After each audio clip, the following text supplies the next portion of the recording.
Okay, so as discussed in the previous lecture, in this particular lecture, we are going to discuss some problems regarding the definition of convergence. So let's start with the problem directly. Problem number one, limit n tends to infinity n minus 1 over n plus 1 is equals to 1. So we need to prove this using the definition, of course. So let's see the proof. First, let us do some scratch work. Scratch work means some rough work where we basically find the value of epsilon. When we write this definition, I'm telling it once more. When we write this definition, for all epsilon greater than 0, there exists some n naught belongs to n such that n greater than n naught implies mod of xn minus x is less than epsilon. This x is the limit converging element. See, this epsilon is basically dependent upon this x value, or this basically this x value only, this limit. Okay, I mean, not only this x value, basically what I mean to say is that according to the problem, according to the sequence given, this epsilon basically is changed. Not always we consider this epsilon as this epsilon itself. We can consider any arbitrary structure which represents a positive number. For example, see, 2 over epsilon is also positive for all epsilon greater than 0. Sometimes we need to consider this as the positive element. So there are modifications which are related to this epsilon. We will be seeing that here. So okay, so let us start. So the sketch work, let us first find what the value of epsilon we should be considering. So according to the definition, n minus 1 over n plus 1 minus 1, this must be less than epsilon. So from here what we get? From here we basically get is that n minus 1 minus n minus 1 over n plus 1, this is less than epsilon. So from here we can say that 2 over n plus 1 is less than epsilon, because minus 2 over n plus 1, its modulus value will be 2 over n plus 1. Acha. Now this implies to that 2 over n is less than epsilon, since 2 over n is greater than 2 over n plus 1. Okay, and this is for all epsilon greater than 0, of course. So from here we can say that n must be greater than 2 over epsilon.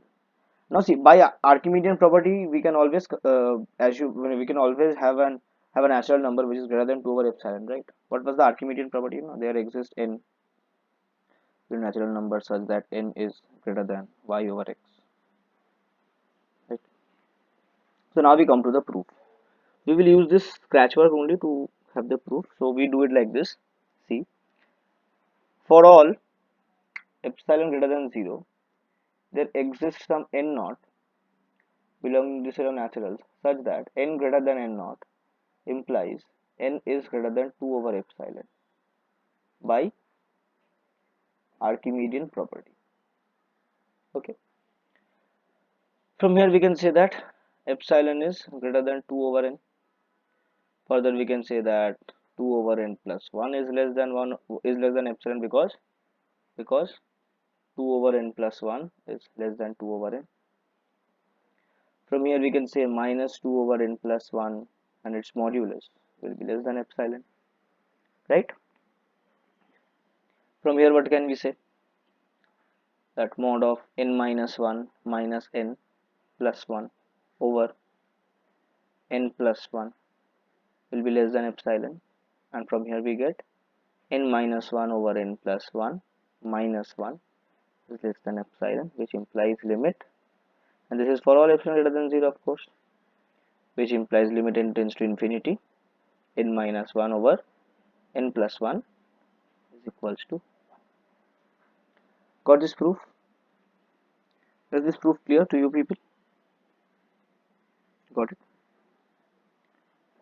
Let's take the next question. Let's take the next question. So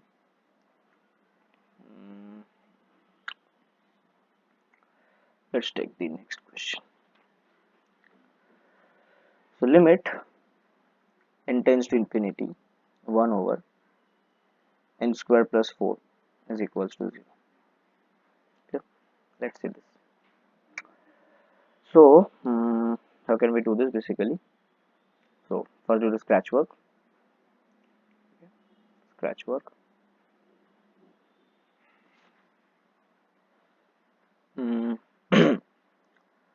So 1 over n square plus 4 minus 0 will be less than epsilon, which implies that 1 over n square plus 4 will be less than epsilon, which implies 1 over n square will be less than epsilon. Since 1 over n square is greater than 1 over n square plus 4, we can always assume this for all epsilon greater than 0, right?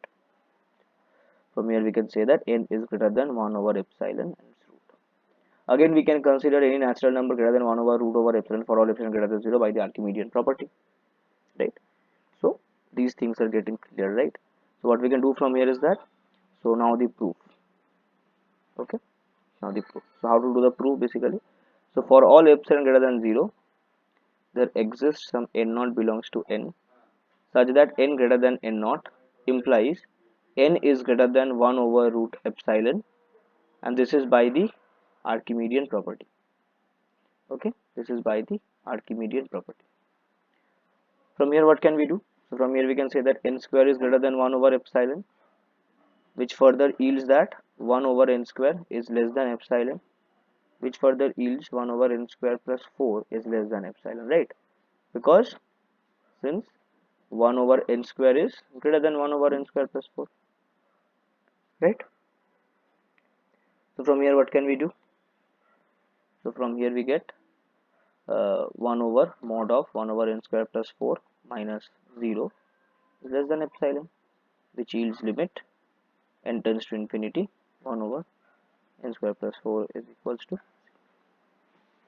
got it? Clear? There are several similar proofs. For example, if you are given to prove this, let's say, so prove that limit n tends to infinity n over n plus 1 is equals to 1. So we will use the method we used in the first proof, right? Scratch work we will be doing, and then so on. So these proofs are now becoming simple. There are some proofs which are basically more conceptual in nature. Okay. For example, let us see this particular proof. This is kind of a bit important to understand. See. So, question. Prove that limit n tends to infinity p to the power 1 over n is equals to 1 for p greater than 0. Okay. This is what we need to prove. Okay. One very fine method of verifying this is using a calculator. You can take several values of n, okay, and see one thing we already know that limit n tends to infinity 1 over n is equals to 0. So we can choose values which are very close to 0, and we can put them to the power of p where p is greater than 0, and we can verify whether every time it approaches 1 or not, right?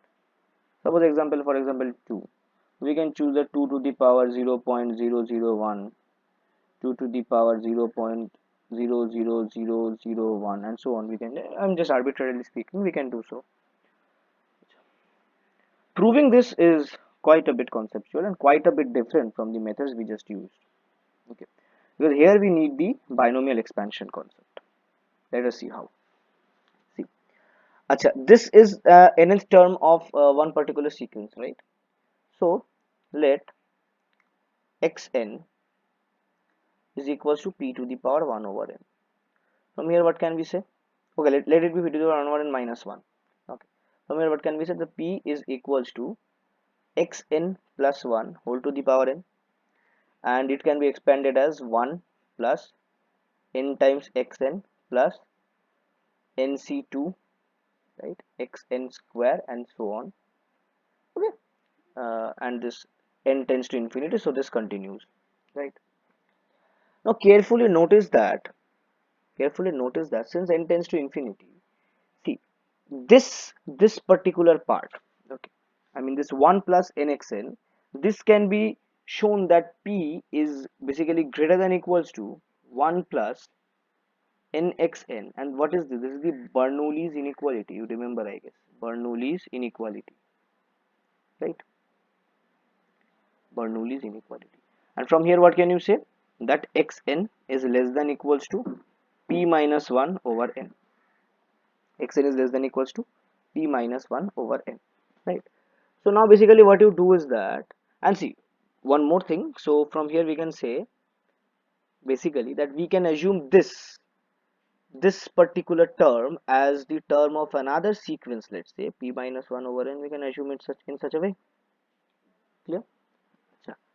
Furthermore, since you have P is greater than 0, since you have P is greater than 0, so it is already, kind of obvious that 0 will be less than equals to xn, and we find out that this is further less than equals to P minus 1 over n from here, right? This is this yn, right?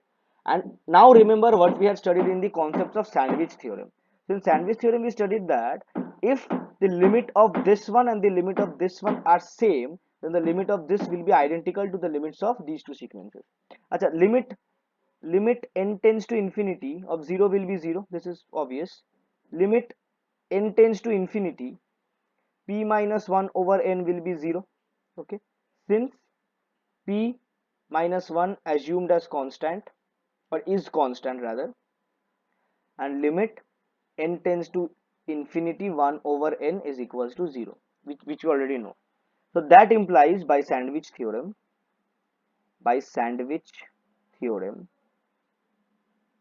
limit n tends to infinity xn is equals to 0, which implies limit n tends to infinity P to the power 1 over n minus 1 is equals to 0, which gives limit n tends to infinity P to the power 1 over n is equals to 1. Clear? This is a very fine proof, right? Here the method used, these are standard problems basically, if these these sorts of problems basically arise, then you will get it as it is.